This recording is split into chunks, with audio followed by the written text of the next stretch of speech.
वल्लभ जी का योगदान इसलिए भी बड़ा था कि आजादी के आंदोलन में प्रभात फेरियों में गाए जाने वाले गीत बिना अपने नाम के लिखना, और ये काम इटावा में कई लोगों ने किया जो है, और वे लोग गीत लिखते थे और प्रभात फेरियों में कांग्रेस की टोलियां उन्हें गाया करती थी। वल्लभ जी उनमें से एक थे। संयोग से यह इटावा का सौभाग्य है कि इटावा में वल्लभ जी जैसे स्वाभिमानी कवि को न केवल पाला पोसा बल्कि बहुत बड़ा होते देखा है। ये भी बात है कि वल्लभ जी की कविताएं वे स्फूर्ति का, लोगों में आज़ादी के प्रति ललक पैदा करने का एक बड़ा कारण बनी। स्वतंत्रता का मूल्य प्राण है, देखें कौन चुकाता है, देखें कौन सुमन सैया तज कंटक पथ अपनाता है। ये लेकिन आज़ादी के बाद वे सामाजिक विद्रूपताओं पर भी बहुत कसकर बोले। जहां उनका मतभेद हुआ, एक कवि के स्वाभिमान के रूप में उन्होंने स्वाभिमान समझौता नहीं किया। वे गांधी जी के उस आंदोलन के समर्थक थे, लेकिन जब उन्हें लगा कि देश की आज़ादी कुछ विद्रूपताओं के साथ मिल रही, तो उन्होंने लिखा कि ऐसे स्वराज्य से क्या मिलता जिसमें अपने त्योहार नहीं, जिसमें अपने मंदिर न रहे, जिसमें अपने अवतार नहीं। गांधी की गांधी ही जाने, यह नीति हमें स्वीकार नहीं। हिंदुत्व बेच कर भारत क्या, स्वीकृत हमको संसार नहीं। ये स्वर था उस वल्लभ का जिस वल्लभ ने आजादी के आंदोलन में स्वतंत्रता का मूल प्राण निर्धारित किया था। वो व्यक्ति आजादी के उस आंदोलन के दौरान, आजादी पाने के दौरान देश की नीतियों के प्रति उनका जब मतभेद हुआ तो खुलकर उन्होंने अपनी बात कही। देश में सरकारें आई, उनकी एक कविता आज भी जीवंत है और लगता है कि वे आजादी के 75 वर्ष बाद भी वो कविता आज बोल रही है। मिली नौकरी माँ ने पूछा, आश भरी बनिता ने पूछा, कंपित वृद्ध पिता ने पूछा, सुतने और सुता ने पूछा, उत्तर में आंसू की धार, बेकारों का है बाजार। टके से एडिटर ले लो, पैसे के 2 मिस्टर ले लो, कभी लेखक बैरिस्टर ले लो, दाम न हो तो करो धार, बेकारों का है बाजार। ये उनका स्वर था। उनके जो टकसाली छंद हैं वे अपने में अप्रतिम हैं, लेकिन वल्लभ जी स्वाभिमान की प्रतिमा थे।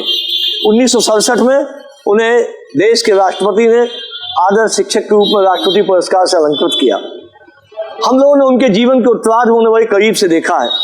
हमारे पिता जब जनपदी कवि सम्मेलन के संयोजक हुआ करते थे, तो वल्लभ जी जनपदी कवि सम्मेलन वाले दिन हमारी बैठक में भोजन करके हम लोगों के साथ नुमाइश जाते थे, और लौट के रात में उन्हें घर तक पहुंचाना हम सबकी जिम्मेदारी थी। बाद में ये काम हम और अंबर बहुत करते रहे। तमाम गोष्ठियों में, तमाम आयोजनों में वल्लभ जी के सम्मान समारोह आयोजित करना। एक रोटरी क्लब ने एक बड़ा सम्मान यहाँ आयोजित किया था उनका। हरप्रसाद चतुर्वेदी उस समय यहाँ जिला विद्यालय निरीक्षक थे। बड़ा कई बार ऐसा कार्यक्रम हुआ। बनारस दास चतुर्वेदी जी ने उन्हें फिरोजाबाद बुलाकर सम्मानित किया। कविता के प्रति उनका जो शक्ति थी, कवित्व शक्ति थी, उससे कहीं ज्यादा प्रबल उनमें स्वाभिमानी तेवर था, खरापन था।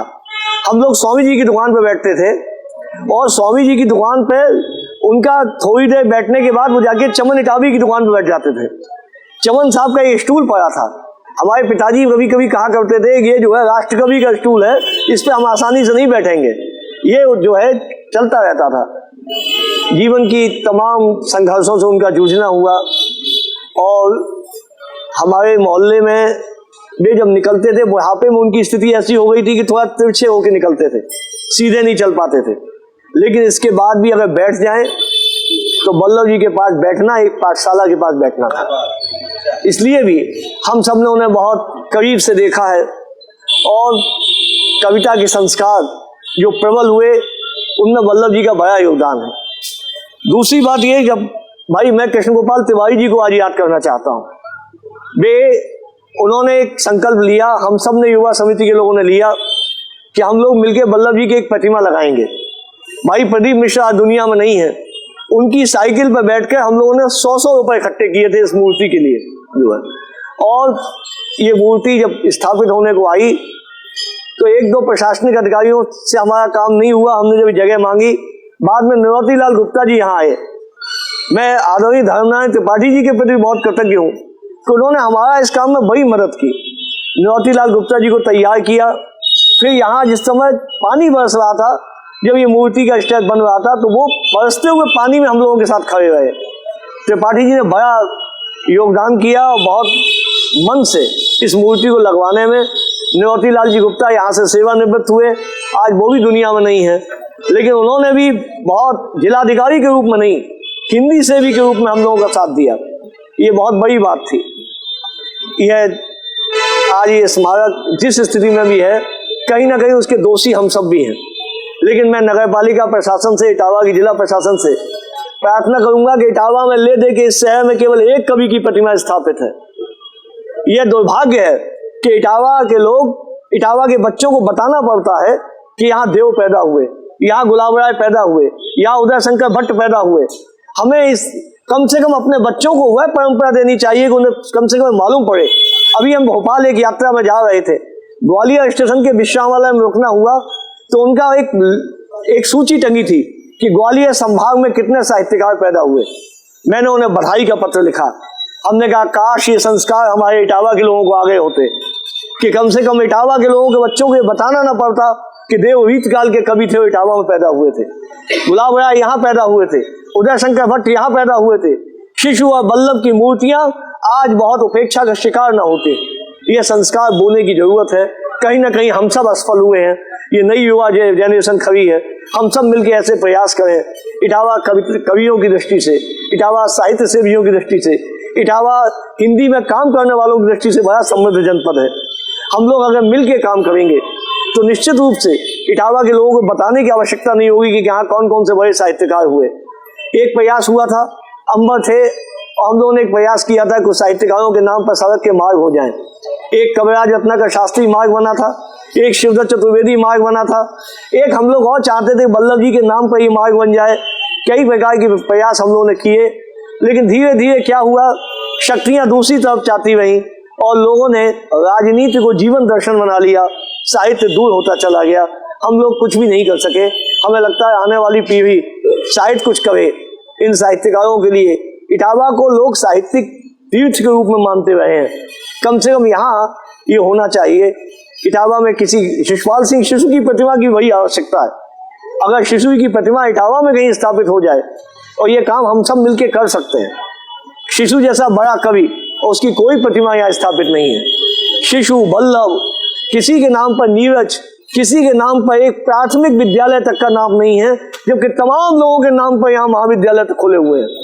लेकिन किसी ने, क्योंकि हम सब उनके वंशज हैं और उनके वंशज सरस्वती से जुड़े हुए लोग हैं और लक्ष्मी से जुड़े हुए लोग नहीं हैं, इसलिए लोगों ने उन्हें याद नहीं किया। आज हम सब का दायित्व है कि हम सब मिलकर कुछ ऐसा करें कि अपने इन पूर्वजों को, इन साहित्यिक पूर्वजों की स्मृति को स्थायी रूप देने का प्रयास करें। वल्लभ जी के लिए इससे बड़ी कोई श्रद्धांजलि नहीं हो सकती। हम लोगों ने वल्लभ जयंती कई वर्ष लगातार मनाई, कई एसटी कॉलेज में हम लोग आयोजन करते थे। धीरे धीरे वे सब कमजोर हुए, लेकिन हमें उम्मीद है कि आने वाले समय में ये परंपरा और बड़ी होगी। मैं चिरंजीव ऋषि दीक्षित का भी बहुत बहुत धन्यवाद करना चाहता हूँ, जो वल्लभ जी के पौत्र हैं। उन्होंने पिछले साल बड़े लग के इसकी मूर्ति की थोड़ा रंग रोगन कराया, थोड़ा ठीक ठाक किया। हम लोग आने वाले वर्षों में और अच्छा कर सकें, इटावा नगर पालिका कुछ अच्छा कर सके, इस उम्मीद के साथ मैं वल्लभ जी के चरणों में अपना माथा नवाता हूँ। बहुत बहुत धन्यवाद।